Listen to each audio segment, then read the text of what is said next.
Hello students, आज हम class 10th का जो चैप्टर साइंस का है इलेक्ट्रिसिटी, चैप्टर नंबर 11, उसका हम आगे का पोर्शन करने जा रहे हैं। बहुत इंपॉर्टेंट टॉपिक है।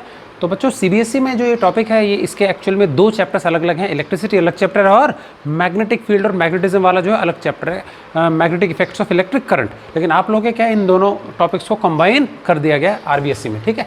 तो अभी जो हम पढ़ने जा रहे हैं इलेक्ट्रिसिटी का मैग्नेटिक इफेक्ट्स क्या होते हैं वो देखेंगे। तो थोड़ा सा जानकारी ले लेते हैं। मैग्नेटिज्म, मैग्नेटिक फील्ड क्या होता है, ठीक है। अर्थ का मैग्नेटिक फील्ड की क्या विशेषताएं हैं। देन मैग्नेटिक कंपास क्या होता है, मैग्नेटिक लाइंस ऑफ फोर्स किसको कहते हैं, and what are the properties of these magnetic lines of force. इससे पहले कि हम आगे की कॉन्सेप्चुअल चीज़ों पे बढ़ें, ठीक है। तो सबसे पहले हम देखेंगे मैग्नेटिक फील्ड। मैग्नेट आपको सबको पता होगा, चुंबक, ठीक है कि नहीं, क्या सबने देखा होगा एक छोटा सा बार मैग्नेट, दो पोल्स होते हैं नॉर्थ और साउथ, और इसकी हमने बेसिक प्रॉपर्टीज पढ़ी है लोअर क्लासेस में कि एक जैसे पोल्स होते हैं मैग्नेट के, वो एक दूसरे को रिपेल करते हैं, और जो अपोजिट पोल्स होते हैं नॉर्थ और साउथ, वो एक दूसरे को क्या करते हैं, अट्रैक्ट करते हैं, ठीक। चलिए तो समझ लेते हैं। सपोज एक मैग्नेट है, ठीक है, जिसके दो पोल्स हैं north and south.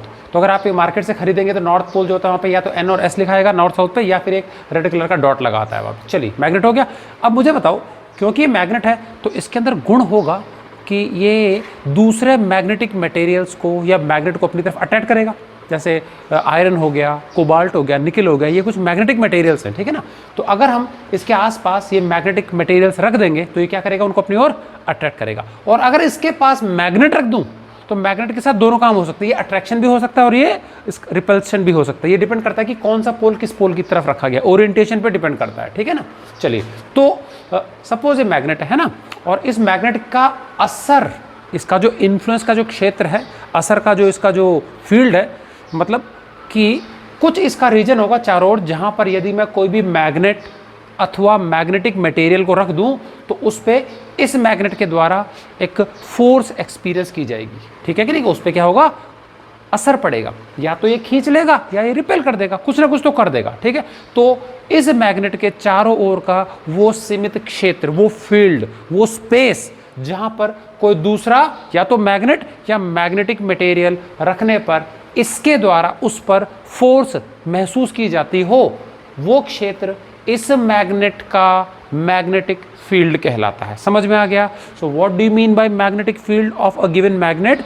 The magnetic field of any magnet is the region और the space around the magnet where the force of attraction or repulsion can be experienced by some other magnet or a magnetic material। Magnetic material में आ गया हमारा iron, निकल and cobalt, ठीक है। तो ये मैंने इसका स्पेस बना दिया जहां तक इसका असर जाता है, तो इसको बोलते हैं मैग्नेटिक फील्ड। फील्ड मतलब क्षेत्र, इन्फ्लुएंस का स्फीयर। अब अगर मैं कोई भी मैग्नेटिक मटेरियल यहाँ रख दूँ, सपोज मैंने एक लोहे की कील यहाँ रख दी, अब वैसे तो मैग्नेट को इसको अट्रैक्ट कर लेना चाहिए, लेकिन इसके फील्ड के बाहर है तो इट विल नॉट अट्रैक्ट। समझ में आ गया। तो इस पे अट्रैक्टिव फोर्स लगना तभी स्टार्ट होगी जब ये फील्ड के बाउंड्री या उसके अंदर हो, तभी होगी, उसके बिना इस पे फोर्स नहीं लगने वाली है, ठीक है। तो इसका असर जहां तक जाता है वो उसका मैग्नेटिक फील्ड होगा। हिंदी में बोलेंगे इसको चुंबकीय क्षेत्र। क्लियर। चलिए, ये तो था हमारा मैग्नेटिक फील्ड के बारे में जानकारी कि होता ही क्या है मैग्नेटिक फील्ड, ठीक है। अब मैग्नेटिक फील्ड जो होता है नॉर्मली फिजिक्स में जो उसकी स्ट्रेंथ होती है, समझ में आ गया। मतलब एक सिंपल एक यूनिट, छोटा सा मैग्नेट है, उस पर इसके द्वारा कितनी फोर्स लगेगी अट्रैक्टिव और रिपल्सिव, इसका माप है। तो उसको नॉर्मली हम इससे डिनोट करते हैं वेक्टर क्वांटिटी ये, और इसकी जो एसआई यूनिट होती है नॉर्मली क्या होती है, टेस्ला, TESLA। तो इसको हम बोलते हैं मैग्नेटिक फील्ड स्ट्रेंथ। तो नॉर्मली जो भी मैग्नेटिक फील्ड होगा उसको किससे डिनोट किया जाएगा, कैपिटल B अक्षर है, ऊपर लगा देंगे बार। तो ये स्केलर क्वांटिटीज़ पे बार नहीं लगता है, वेक्टर क्वांटिटीज जिसकी डायरेक्शन भी होती है, वैल्यू भी होती है, उस पर बार लगता है। तो मैग्नेटिक फील्ड की जो इंटेंसिटी है वो किस में नापते हैं, टेस्ला में नापते हैं। चलो ये बाद में आगे डिटेल में इसके बारे में डिस्कस करेंगे बाद में, ठीक है ना। चलिए, तो ये तो हमको पता लग गया मैग्नेटिक फील्ड का मतलब क्या होता है। अब देखेंगे अर्थ का मैग्नेटिक फील्ड का क्या मतलब है। अर्थ का मैग्नेटिक फील्ड, भाई धरती का भी खुद का एक मैग्नेटिक फील्ड होता है, समझ में आ गया कि नहीं क्या। तो जिसके कारण इस चीज़ों को अपनी ओर क्या करती है, अट्रैक्ट करती है, ठीक है। ओके, तो मान लेते हैं ये हमारा क्या है, एक नॉर्थ साउथ पोल, ये है नॉर्थ पोल धरती का, और ये क्या है, साउथ पोल, ठीक है। तो जो हम मैप में डायरेक्शन शो करते हैं, भाई नॉर्थ पोल की तरफ नॉर्थ है, साउथ पोल की तरफ साउथ है। एक्चुअल में ये जो डायरेक्शन है ये कहलाती है geographic north and geographic south. समझ में आ गया। तो NG मतलब नॉर्थ है लेकिन ज्योग्राफिक है, ये साउथ है लेकिन ज्योग्राफिक है, ठीक है। लेकिन बच्चों हमको पता है कि धरती का जो इंटीरियर है, धरती जो है हमारे जो अर्थ है, अगर उसका कंपोजिशन देखें अंदर से कट करके तो ये 3 अलग अलग परतों की बनी हुई है धरती हमारी, ठीक है। तो सबसे बाहर की जो पपड़ी है पतली सी, उसको क्रस्ट बोलते हैं। उसके बाद अंदर कम से कम 2500-2500 किलोमीटर तक मोल्टन पिघला हुआ रॉक्स का जो लेयर है, that is known as mantle. And उसके बाद अंदर जो होता है एक कोर है जो कि लगभग 3500 किलोमीटर तक की गहराई तक है। उसके बाद में समझ में आ गया। तो ये जो कोर है, कोर, इसमें बाहर का कुछ हिस्सा जो है वो तो है लिक्विड, और सेंटर का जो हिस्सा है बिल्कुल गर्मा गर्म और दबा हुआ है, तो सॉलिड है। दबाव के कारण, प्रेशर के कारण, वो हाई टेम्परेचर पे होने के कारण भी सॉलिड है, ठीक है।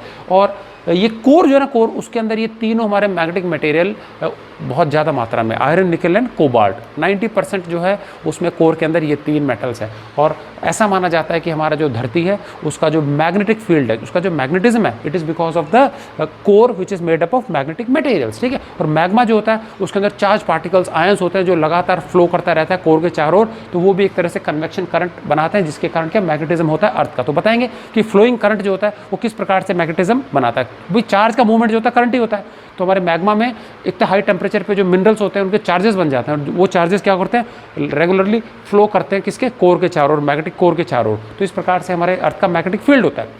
तो हमारा जो अर्थ है, हम ये मान सकते हैं उसके बिल्कुल डीप में, इंटीरियर में, उसके गर्भ में एक बहुत बड़ा सारा एक इमेजिनरी मैग्नेट मान सकते हैं कि इसके मैग्नेट छिपा हुआ है। और धरती के अंदर का जो मैग्नेट छिपा है ना, उसके भी 2 पोल हैं, नॉर्थ और साउथ। लेकिन बच्चों उनके जो पोल्स हैं बिल्कुल उल्टे हैं।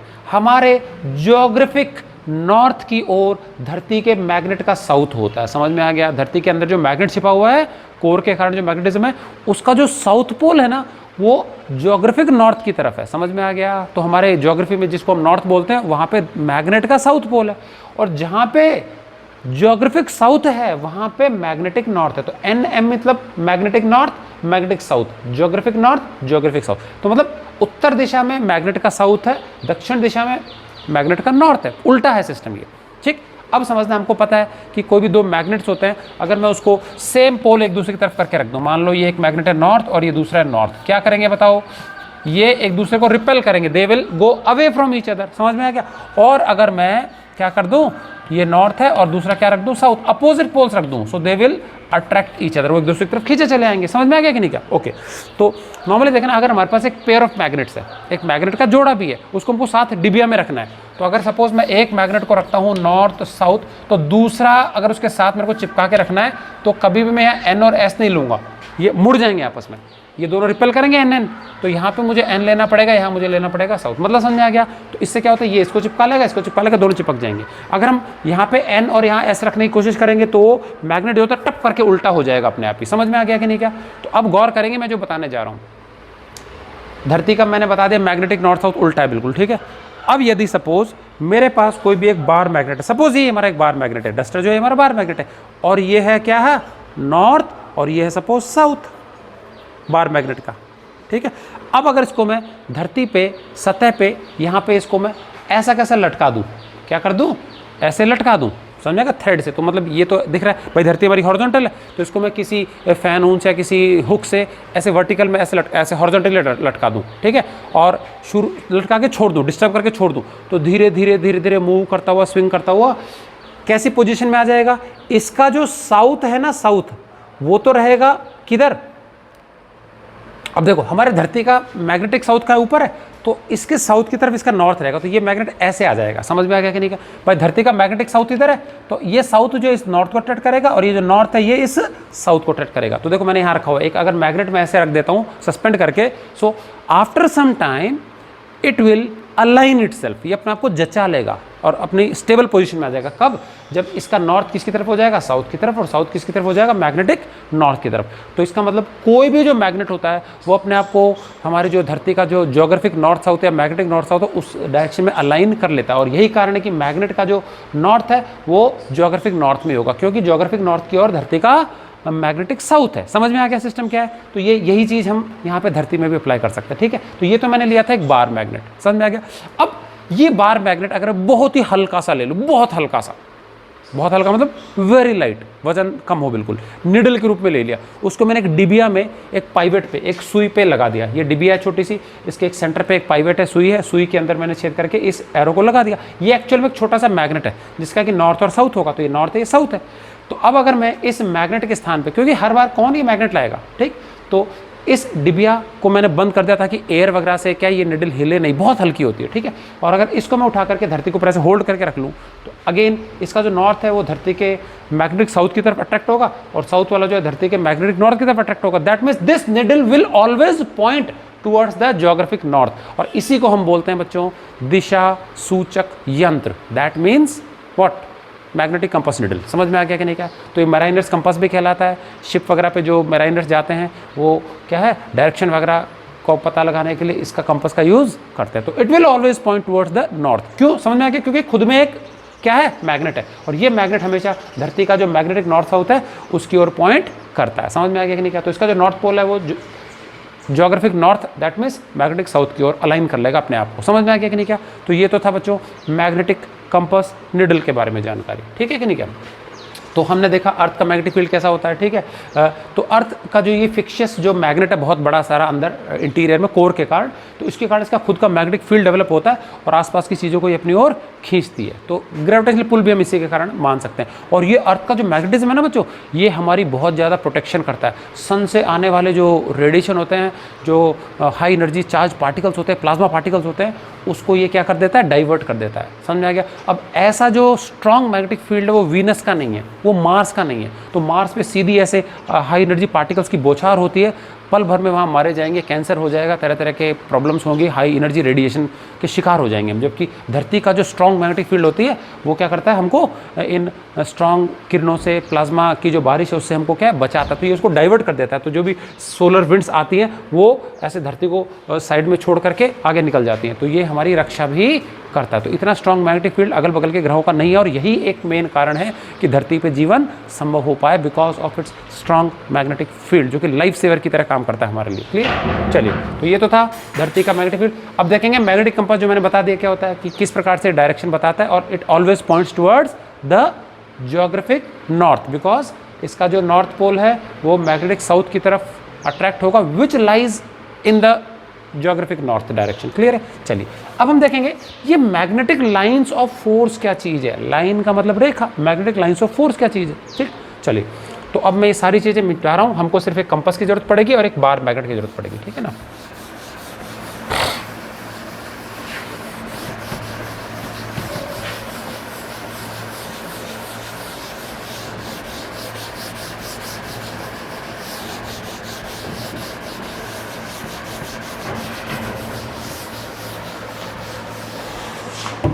ओके, अब मान लेते हैं कि ये हमारा क्या एक बार मैग्नेट है। हमने इसको टेबल पे, फ्लैट टेबल पे रख दिया, पेपर के ऊपर रख दिया है, ठीक है कि नहीं क्या? ओके, अब अगर सपोज मैं इसके इस एंड पे एक कंपास के निडल रख दूं, समझा क्या? मैग्नेटिक कंपास रख दिया हमने, डिबिया, ठीक। तो उसके अंदर सेंटर पे मैंने बताया कि एक एरो है, ठीक है, और जो कि हमेशा नॉर्थ की ओर पॉइंट करेगा। अब मुझे बताओ, इसका जो ये एरो है, नॉर्मली मान लो ये हमारी नॉर्थ है, डायरेक्शन ये साउथ है। तो अगर मैं इसको काफ़ी दूर रखता हूँ इस मैग्नेट से, तो क्या होगा पता है? इसका ये नॉर्थ तो ऊपर की ओर होगा। मान लो ज्योग्राफिक नॉर्थ है, ये साउथ है, ज्योग्राफिक नॉर्थ है, ज्योग्राफिक साउथ है, तो इसका नॉर्थ पोल इधर होना चाहिए, साउथ इधर होना चाहिए। ऐसी तो होगा ये, क्योंकि ज्योग्राफिक नॉर्थ की तरफ मैग्नेटिक साउथ है। समझ में आ गया? तो ऐसे होना चाहिए। लेकिन अब मैंने इसको मैग्नेट के यहाँ रख दिया, तो मैग्नेट के यहाँ कोने पर रखने से पता क्या होता है? अब ये मैग्नेट जो है, क्योंकि अर्थ का मैग्नेटिक फील्ड बहुत ज़्यादा मजबूत नहीं, बहुत ज़्यादा स्ट्रांग नहीं है, उससे ज़्यादा स्ट्रांग इसका मैग्नेटिक फील्ड होगा इसके आसपास के क्षेत्र में। तो क्या होता है, अर्थ के मैग्नेटिक फील्ड को ओवरकम करके ये इसका जो मैग्नेटिक फील्ड है इसको इन्फ्लुएंस करता है। अब देखो, ये छोटा मैग्नेट है, हम देखें कभी भी एक बड़ा मैग्नेट ले ले, एक छोटा मैग्नेट ले ले, दोनों को आसपास लाएं, तो बड़ा मैग्नेट जो होता है वो छोटे मैग्नेट को फोर्सफुली हिला देता है, तो खींच लेगा या भगा देगा। समझ में आ गया? वो उसके ओरिएंटेशन पे डिपेंड करता है। तो हमेशा it is the bigger magnet which moves the smaller magnet. तो यहाँ पे बड़ा ये है, छोटा वाला ये है, निडल बहुत हल्की सी है, ठीक है ना। तो हम पाएंगे इसकी जो निडल है, जो कि नॉर्मली ऐसे सीधी थी, वो क्या है, मुड़ के कैसे हो जाएगी, ऐसे तिरछी हो जाती है। समझ में आ गया? तो इसकी निडल हो गई ऐसे तिरछी। तो ध्यान देना बच्चों, ये जो हिस्सा है इसका साउथ है, और नॉर्थ उल्टी तरफ हो गया, दूर, अवे फ्रॉम द नॉर्थ। ये इसका नॉर्थ हो गया, ये इसका हो गया साउथ हो गया। समझ में आ गया? तो बिल्कुल ये पहले ऐसी थी और जैसे ही पास रखा तो ऐसे हो गया। समझ में आ गया? अब इसका जो नॉर्थ पोल है तो मैं भी ये एन और एस नहीं लिखूंगा, बस एरो से पहचान लेंगे इसको हम, ठीक है ना। फिर मैं क्या करूंगा, इसका जो नॉर्थ पोल जहां पे है उस पर मैंने एक डॉट लगा दिया, निशान लगा दिया। अब इसको उठा लेंगे, ठीक है। इसको उठाने के बाद में हम इसको वापस आगे इस प्रकार से रखेंगे कि जो इसकी टेल है, टेल मतलब ये इस डॉट पे टच हो जाए, तो हम पाएंगे फिर हल्का से मूव कर जाएगा। समझ में आ गया? पहले ऐसे था, आगे बढ़ाया, फिर वैसे ऐसे मुड़ गया, धीरे धीरे मुड़ता जाएगा ये, ठीक है ना। उसके बाद फिर इसके एरो पे हमने एरो हेड टिप पे उसके पॉइंट लगा लिया और इसको फिर कंपास को उठाएंगे और फिर इसके आगे प्लेस कर देंगे। फिर प्लेस करेंगे तो it will again turn slightly, turn करते जाएगा, टेल यहाँ पे टच करते जाना, आप क्या है पॉइंट्स लगाते जाना सीक्वेंस में, ठीक है। तो ये सीरीज ऑफ पॉइंट्स हमको मिलते जाएंगे ऐसे ऐसे ऐसे ऐसे ऐसे, और हम पाएंगे बच्चों ये पॉइंट्स लगते लगते हमको वापस कंपास कहाँ लाके छोड़ देगा, साउथ पोल पे लाके छोड़ देगा, ठीक है। तो अब मुझे बताओ, अगर मैं इन सभी पॉइंट्स को एक कर्व के रूप में जोड़ लूं तो मुझे समवॉट ऐसा कर्व मिलेगा, ठीक है। तो ये जो मैग्नेट का जो नॉर्थ पोल है ये एक ड्राइवर की तरह हमको गाड़ी में बिठा के ले गया और इस पाथ के अलॉन्ग ला करके हमको कहाँ पे लाके पटक दिया, साउथ पोल के लाके पटक दिया, ठीक है। अगर हम जर्नी आगे कंटिन्यू करें, इस कंपास को हम आगे और भी रखना जारी रखें तो ये बिल्कुल ऐसे, ठीक है, ऐसे ये आगे ले जाता हमको वापस कहाँ पे, इसी पॉइंट पे ले आएगा, नॉर्थ पोल पे लाके छोड़ देगा। मतलब जहाँ से जर्नी चालू किया वहीं पे लाके हमको ये जो कंपास निडल है छोड़ देगा। इसके ऊपर से रखते ले आएंगे, इसके अंदर घुसना नहीं, इसके ऊपर से रखते लाएंगे ना तो वापस इधर लाके छोड़ देगा। क्योंकि यहाँ रखेंगे तो देखो जो यहाँ पे क्या है, नॉर्थ पोल जो है वो क्या होगा, यहाँ तक तो साउथ पोल आ गया। उसके बाद क्या होगा, जैसे हम क्या करेंगे इसके अंदर जाएंगे तो इसके अंदर डायरेक्शन उल्टी हो जाती है उसकी, ठीक। तो जो नॉर्थ पोल है नॉर्थ से साउथ की तरफ तो बाहर मूव करता हुआ लाएगा और मैग्नेट के जो अंदर है वो साउथ से नॉर्थ एक कंपास लाके छोड़ देगा। तो अब हमको ये जो चीज़ मिली, ये मिला एक क्लोज्ड कंटिन्यूअस कर्व। कैसा मिला? Closed continuous. इसी कर्व्ड पाथ को बच्चों हम कहते हैं मैग्नेटिक लाइन ऑफ फोर्स। अब कहने को तो यहाँ लाइन लिखा है बट एक्चुअल में लाइन नहीं है, ये क्या है, कर्व्ड पाथ है, ये कंप्लीट कंटिन्यूअस कर्व है। समझ में आ गया? तो अब मुझे बताओ इसकी डेफिनेशन क्या हुई, what do you mean by this magnetic line of force.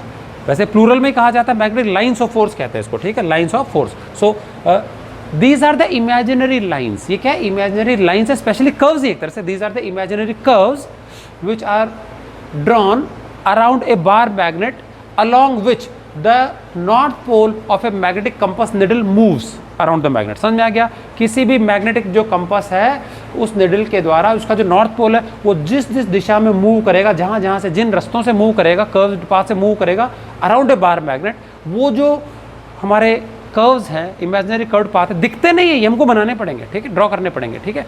तो ये जो इमेजिनरी पाथ हैं ये कहलाते हैं हमारे मैग्नेटिक लाइंस ऑफ फोर्स। अब इसका मतलब क्या वो समझ लेते हैं। हमने लाइंस तो ठीक है, ऑफ फोर्स क्यों बोला?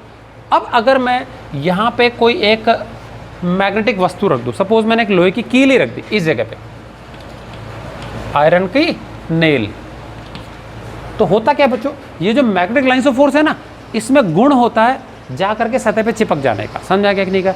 ये जा करके मैग्नेटिक लाइंस ऑफ फोर्स सतह पे चिपक जाएंगी और फिर इनमें एक और गुण है सिकुड़ने वाला। आपने एक रबर बैंड देखा होगा, इलास्टिक रबर बैंड, उसको हमने खींच दिया तो लंबा हो गया और फिर जैसे उसको छोड़ने की कोशिश करते तो क्या करता है वो, it tries to shrink in size. समझ में आ गया? उसकी लेंथ कम होना चाहती है तो it shows length wise contraction. तो ये गुण इसमें भी होता है। समझ में आ गया? ये लेंथ वाइज कॉन्ट्रैक्शन शो करती हैं, ठीक। तो ये जैसे ही मैंने आयरन का कोई भी एक टुकड़ा यहाँ रख दिया, नेल रख दी, ऑल पिन रख दी, तो क्या होगा, मैग्नेटिक लाइंस ऑफ फोर्स यहाँ से निकलेंगी, यहाँ से आ जाएंगी पार, ठीक है, और ये इससे चिपक जाएंगे। अब ये वाले जो देखो, अब देखो ये जो नेल है ये इस पोल के नज़दीक, इससे दूर है, तो इधर वाली जो ये है ना, ये स्ट्रांगली कॉन्टैक्ट करेगा लाइन ऑफ फोर्स, और एक नहीं बहुत सारी चिपकी होंगी इससे, बहुत सारी चिपकी होंगी, बंच का बंच ही होगा, ठीक है। और वो क्या करेंगे, इसको खींच लेंगी। तो ये नेल सीधी नहीं खींची चली आएगी, इस पाथ के अलॉन्ग जाकर के चिपकेगी। समझ में आ गया? मैं इसको यहां रख दूंगा तो ये ऐसे गोलाई में आके चिपकेगी, सीधी नहीं आएगी कभी भी। समझ में आ गया? So these are the curved paths along which any magnetic material it gets attracted towards the magnet। समझ में आ गया कि नहीं क्या? तो ये जो कर्ड पाथ है, इन्हीं के अलॉन्ग क्या है, कोई भी चीज़ यहाँ चिपकेगी। तो आप अगर ऐसा बार मैग्नेट ले लो बच्चों, तो देखेंगे कि उसके पोल्स पर अट्रैक्टिव रिपल्सिव फोर्स ज़्यादा होते हैं। अगर हम कोई भी मैग्नेटिक मटेरियल यहाँ रख देंगे ना, तो वो सीधा ऐसे नहीं आके चिपकेगा, या तो इधर आके चिपकेगा या इधर आके चिपकेगा। समझ में आ गया? तो it is because of this close continuous curve, जिसको कि मैग्नेटिक लाइन्स ऑफ फोर्स के नाम से जानते हैं, ठीक है ना। तो ये थी हमारी क्या, मैग्नेटिक लाइन्स ऑफ फोर्स। तो डेफिनेशन क्या हुई इसकी, these are the imaginary curved paths around a magnet along which the north pole of a magnetic compass needle moves या guides us। समझ में आ गया कि नहीं क्या? तो हम इनको क्या, पेपर पेंसिल की मदद से हम क्या कर सकते हैं, किसी पेपर पे ड्रॉ कर सकते हैं, अगर हमारे पास एक बार मैग्नेट और एक छोटा सा क्या कंपास, मैग्नेटिक कंपास हो तो। क्लियर है? चलिए अब हम देखेंगे ये जो मैग्नेटिक लाइन्स ऑफ फोर्स होती है ना, इनकी प्रॉपर्टीज़ क्या क्या हैं। बहुत इंपॉर्टेंट क्वेश्चन इस पे आते हैं, कई बार रीजनिंग वाले क्वेश्चन आते हैं, तो इनकी प्रॉपर्टीज़ देख लेंगे हम क्या। अच्छा, तो जैसे मैंने एक लाइन बनाई है ना, तो ऐसे हम बहुत सारी और लाइंस भी बना सकते हैं। तो पूरा जो इसका फील्ड है वो कैसा बनेगा मैं बता देता हूँ आपको, किस प्रकार का उसका डायरेक्शन या किस प्रकार का डायग्राम दिखता है मैग्नेटिक फील्ड टोटल।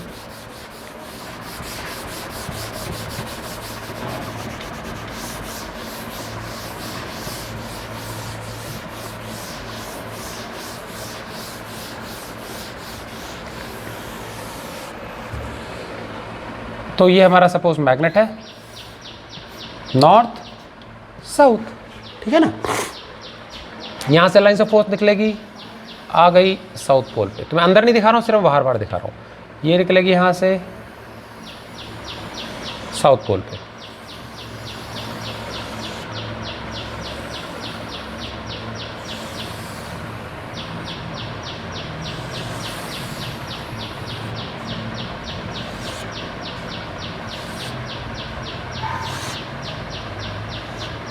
तो नॉर्थ से जो लाइन्स ऑफ फोर्स है सारी बाहर निकलती हुई दिखानी है आप लोगों को, और साउथ पे दिखानी है कलेक्ट होती हुई। तो बहुत इजी है, एन निकलती हुई, एस सिमटती हुई, ठीक है। तो याद रखना भी बहुत आसान है आपको। इधर क्या है, आपको कलेक्टिंग दिखानी है,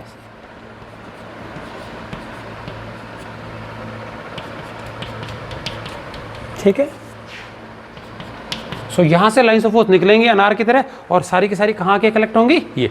अब बच्चों इसी फिगर के माध्यम से आपको मैं 2-3 इंपॉर्टेंट प्रॉपर्टीज बता दूँ, फिर आज अगले वीडियो में हम क्या डिटेल में इसको डिस्कस करेंगे, 1 बाय 1 में नोट भी करवा दूंगा, ठीक है। ओके, तो सबसे पहले डायरेक्शन की बात कर लेते हैं, प्रॉपर्टी की बात कर लेते हैं। तो ये जो मैग्नेटिक लाइन्स ऑफ फोर्स होती है, ये क्या होती है, क्लोज कंटिन्यूस कर्व्स है। मतलब नॉर्थ से निकले, बाहर ये साउथ तक गए, और साउथ के होते वापस आके क्या है, नॉर्थ पे ही कलेक्ट हो जाते हैं। तो these are the closed continuous curves, point number 1। Number 2 direction से संबंधी है। तो बाहर मैग्नेटिक मटेरियल के बाहर इनकी दिशा नॉर्थ से साउथ पोल होती है, और जबकि मैग्नेट के अंदर साउथ से नॉर्थ होती है। तो यहाँ पे डायरेक्शन ये होगी, और बाहर क्या होगी, ऐसे। तो ये ऐसे आकर के वापस यहीं पे आके रुक जाएगा, ठीक है कि नहीं क्या। So outside the magnetic material they are directed from north pole to south pole, inside they are directed from south to north पोल।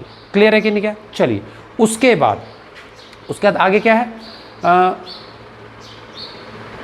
तीसरा इंपॉर्टेंट पॉइंट क्या है, समझेंगे ध्यान से, कि जो मैग्नेटिक लाइन्स ऑफ फोर्स होती है ना, इस पे क्योंकि कर्व्स है ये, ठीक है। तो अभी मैंने बताया जैसा कि मैग्नेटिक फील्ड जो होती है उसकी स्ट्रेंथ कैसे पता लगेगी, और मोर इंपॉर्टेंटली ये एक वेक्टर क्वांटिटी है, तो इसकी दिशा भी होती है भाई। हर जैसे फोर्स होती है, फोर्स मैं किसी चीज़ पे फोर्स लगाऊँ तो फोर्स की एक पर्टिकुलर डायरेक्शन होती है। अगर मैं आपको बोलूँ कि चलो मैंने डस्टर को धक्का मारा, तो बताओ कि असर क्या होगा।